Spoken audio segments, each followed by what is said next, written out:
This watch design is either total genius or utter madness. You tell me.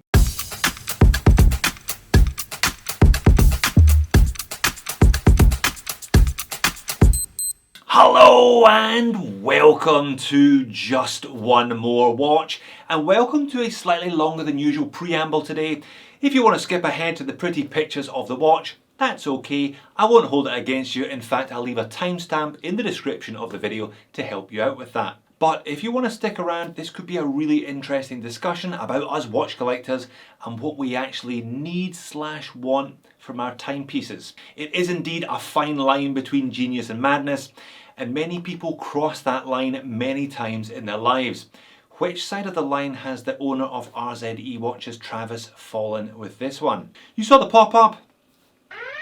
This video is sponsored by RZE Watches, and I like RZE Watches a lot. They're definitely one of my favourite micros. I've liked them since their very first model, the original Resolute field watch. That's important, by the way, that debuted only 18 months ago. They then followed this up with the Endeavour dive watch, also important, by the way, the Valor chronograph, and the Fortitude pilot's watch most recently. Today I'm reviewing the new Resolute Super-Compressor.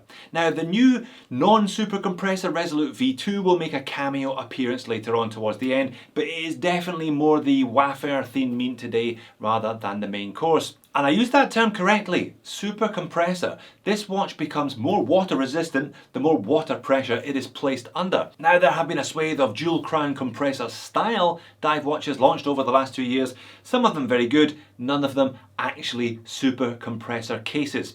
Indeed, the only genuine compressor case watch that I have reviewed on the channel has been the Christopher Ward. That comes in stainless steel and costs twice as much as this titanium RZE does. Now, I got an email from Travis a couple of months ago. He said, "Hey Jody, would you be interested in reviewing our new super compressor Resolute?" And he sent me this photo in yellow, and I was like, boom, for sure I would. That thing is stunning. Hang on. Do you see what I see? Maybe have a look in a different colour. Do you see it now? Try a third colour just to be sure. It's a super compressor case without a dive time bezel. So I emailed Travis and I was like, Travis, is this the only configuration that you're launching this watch in? Am I missing something? And here's what he said. "Hi Jody, that is a good question. The reason for the choice of the 12-hour bezel is purely the request from our RZE community, and we discussed design elements of our watches with the 800 plus members in the group," I assume he means his Facebook group, "to put things in that they hope to see. The community feels that a 12-hour bezel is more functional and practical than a dive bezel. Most people don't dive with their mechanical dive watch. And as with RZE design philosophy, we value practical function over being historically correct with the design." And here's another little important thing. As such, we are calling this watch the Resolute Super-Compressor, so that's their field watch line, rather than the Endeavour Super-Compressor, which is their dive watch line. I hope this now makes sense for you, Travis. So what we have here then is a super compressor cased field watch with a 24-hour travel bezel. Genre busting or what? Has this watch torn up the rule book, or has it crossed the line from genius to madness? Or is it just a brand owner giving people what they actually want to buy? The tech of a super compressor case with which they can regale and impress friends and family, but with the admission that it is unlikely to go beyond their local swimming pool, so why bother pretending that it's a diver? It's a really interesting, this one. I have admitted on many occasions myself that I can barely swim, so diving is not going to happen for me. Perhaps then a 12-hour bezel is going to be a more useful addition for a three-hander for me personally, but then why add all that extra, admittedly antiquated and unnecessary tech of a compressor case? Modern machining and materials rendered the compressor case obsolete decades ago. It is now purely an exercise in engineering and nostalgia. But if this sells well, will it open the floodgates for pilot's watches with helium escape valves, field watches with moon phase complications? Is watch design now just a free-for-all based on what people want to buy? Has it always been? Is that the way it actually should be. Please leave me a comment, let me know your thoughts. Are you okay with this watch's admission that it is unlikely to get wet at all, but that if it did, it would be really rather good at it? As you will see, regardless of this apparent contradiction, I think this is a great watch. It looks stunning, the sizing is perfect, the loom is excellent, and the coated titanium looks as good as ever. Let's finally flip the camera and get on with the review. Alright, that's quite enough of the theory, let's get into the practice. Now RZE are actually changing their packaging. This is kind of legacy packaging, therefore they're moving to a canvas watch roll. Their old stuff was fine, this kind of PU leatherette style, but it was quite bulky. There was a lot of it, especially with an outer box and a sleeve, etc. So the new packaging should be a little bit more compact. Scan to warranty, 2-year warranty, there's a branded polishing cloth and a little sticker in there, a proper screwdriver. This needs a 1mm screwdriver. They've given you a decent 1mm screwdriver, which is great, and heaps of spare links. I reckon you're up to 8¼ inch wrist, no problem at all here. Though there's a compact set of dimensions with this one, I'm not necessarily sure that the big wrist brigade will be into it. Those dimensions being 39.7mm in diameter, only 11.2mm thick, 45.7 lug to lug, so nice and compact all round, 20mm lug width. This is the same H-link bracelet that they use on all of their watches now, I believe. There's a nice taper down to 16, back up to 18.8 at the clasp. Sized up for me, 7-inch wrist, 101 grams. It's remarkable. Every single RZE that I've looked at on this bracelet has come in between 99 and 101 grams. That is a great set of proportions, great set of dimensions, and a great weight if you ask me. That weight is achieved because these watches are made of titanium. They have used their own proprietary ultra hex coating though, so it is harder than stainless steel. You've got that kind of bead blasted finish. I'll give you some close-ups of it under macro in a couple of minutes. Drilled lugs as well, which is definitely a bonus. There are a variety of canvas straps available from RZE if you're just not a bracelet guy or girl. But if you are a bracelet guy or girl, then you will be well catered for by this one. Female end links, inverted mid link of the end link there helps it wear well on smaller wrists. Like I said, the whole thing I think is designed for average to smaller than average rather than big wrists. Nice rounded profile to those links. There's enough flex in here to keep it comfortable, and it's a good clasp. The clasp is made of stainless steel, not titanium though, but look at that, 6 holes of micro adjust, security fold over, double pushers, and it is properly milled underneath, and RZE logo stamped into that fold over. The RZE logo also features on the case back there, fairly plain case backs. They still managed to squeeze a spec sheet around the outer edge though, but it is quite small. Screw down case back now, these are Protos, they're branded 100 meters. The production units will have 200 meters of water resistance. That would be a whole other conversation if they made a Super-Compressor with only 100 meters of water resistance. These are all limited and numbered between 1 and 500. And perhaps you can just make it out at the top there. This one is Miyota 9000 series powered, but it's a 90S5. Now the 90S5 is an open heart variant of the 9000 series, though thank goodness they didn't punch a hole in the dial there. I'm just not a big fan of open heart features on a watch generally speaking. It's also a no date variant, which is why I guess they have gone for it. Unscrew the crown, 1 pop to manually wind, then there's no ghost position. It just pops straight to hack the movement. 24 dual hacking and hand winding. It only winds in one direction, no more on that later. Second crown at the top here, you unscrew that and you can adjust this internally rotating, not dive time bezel. This one allows you to track a second time zone effectively if you don't have the triangle set up there at the 12. And I really do like the way this watch looks. I like the way all RZEs look. They came straight out of the gate with a really nice design language. Kind of industrial, purposeful, that angled case, but really clean looking at the same time. And this model very much continues in that tradition. I was a little bit miffed to open the box and get the blue one because I think the yellow one is so hot, but blue and orange are the channel colours after all, so I can't complain too much. Applied indices all the way around. 3, 6 and 9 are bi-coloured. They almost look like pills, those ones, I always think.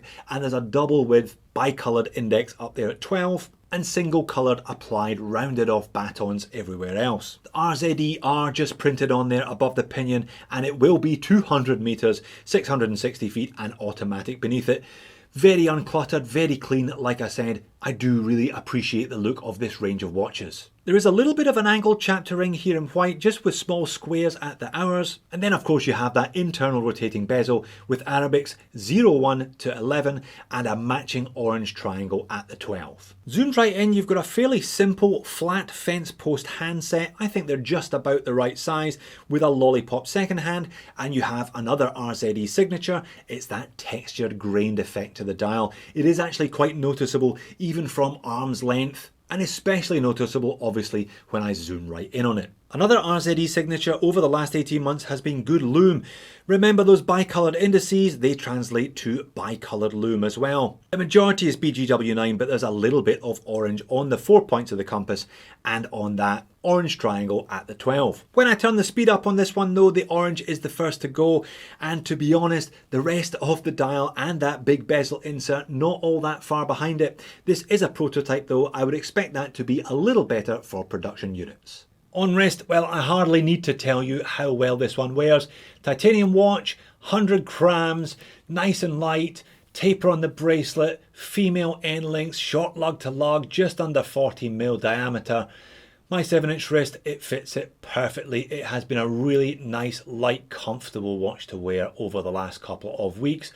I've been wearing it slightly loose, as I tend to do with watches at or around this weight. Legibility, orange and blue. There's a reason why my channel logo is orange and blue, and there's a reason why so many brands choose to match orange with blue. It's because they are spectrally opposed. They're at opposite ends of the colour spectrum, meaning they enhance each other when used in combination. Not all of the colour variants I think are quite as legible as this one. I will talk a bit more about that later on as well. Outside natural light, flat sapphire with anti-reflective undercoating does a reasonable job in sunlight. You can see just how much texture is on that dial, and like I said, it is evident all of the time. It is definitely a noticeable feature. On wrist again, great set of dimensions. I really appreciate a watch this size, this shape, just that little bit smaller than 40 as well. 100 grams is great for a daily, if you're okay with a titanium coated daily, that is. And the pocket shot to finish, as you can see there, I'm wearing it on the knuckle today because it is smaller, it is lighter, and I therefore wear it a little bit looser than I would a bigger and heavier watch. So far so good then, but this is the moment of reckoning. For every watch that I review on the channel, it's the moans and niggles section, and I do have a couple of complaints about this one. First and foremost, there is this inherent contradiction, as discussed in the intro. A super-compressor case without a dive style bezel. I guess you can't blame the man for listening to his customer base. Give them what they want and they will buy it, is the mantra, surely. So the proof of the pudding will be in the sales figures with this one. Although I understand that that inherent contradiction will rule this watch out for some people from the very beginning, because they would have preferred a dive style bezel. Time will tell, and the comment section will tell, I'm sure, as well. Miyota 9000 series. It's slim, but it spins, and it spins, and it spins, and it just stops spinning. Unidirectional winding on these is my personal biggest bugbear with them. Again, you're either okay with it or you're not. And I said I'd circle back to the legibility issue. This white one, I don't think the minute hand, because they've gone for that pale blue, it complements the colour, but I don't think that's going to be as legible as the other minute hands. So again, bear that in mind if you are keen on one of these. And I must say, the blue one especially does look rather a lot like the Christopher Ward.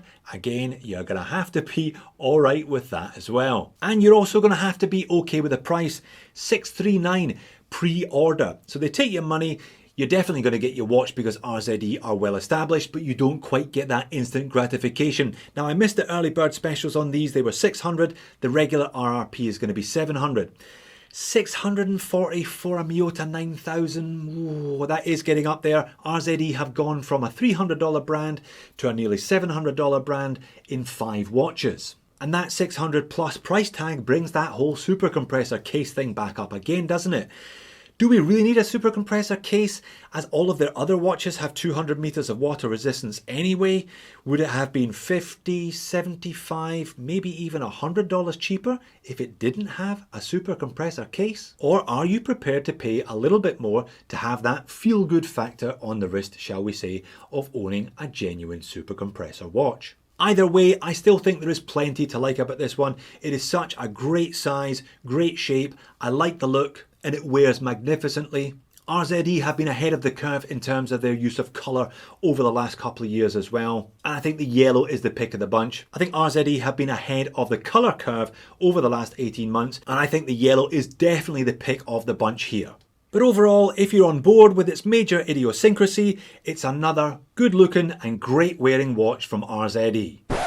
Hang on a minute, they sent me 2 watches. I've got to talk about another watch now. Yes, indeed, they did send me a second watch. They sent me this Resolute version 2, which is a non-Super-Compressor version of the watch that I just showed you. Dimensions and specifications therefore are very, very similar. 200 meters of water resistance, flat sapphire crystal with anti-reflective undercoating, and a Miyota 9000, keeping this one to an identical 11.2mm thickness. The shift to the Miyota is the big upgrade from the old Resolute Mark 1s, but it has been accompanied by a shift in the dial pattern. They've gone for the classic field watch look, the Explorer style look, triangle at 12, 3, 6, 9 Arabics. Now this is the first RZE with Arabics on the dial, but you know what, whisper it quietly, I think I prefer the look of the Resolute Mark 1. There are hundreds and hundreds of other watches with this Explorer style 369 and the triangle, whereas the original RZE design language led to a super clean field watch without that now slightly hackneyed look. Price on these on the bracelet is $539, that's $100 less than the Super-Compressor. Frankly, you may as well buy the Super-Compressor. And that, ladies and gentlemen, is now most definitely that. So there you have it, the RZE Resolute Field Watch Super-Compressor case 12-hour bezel. A riddle wrapped in a mystery inside an enigma. But a really nice watch. If you like the RZE style like I do, why not check out their Valor chronograph or their Fortitude pilot's watch while you're here. Thanks for watching, see you again.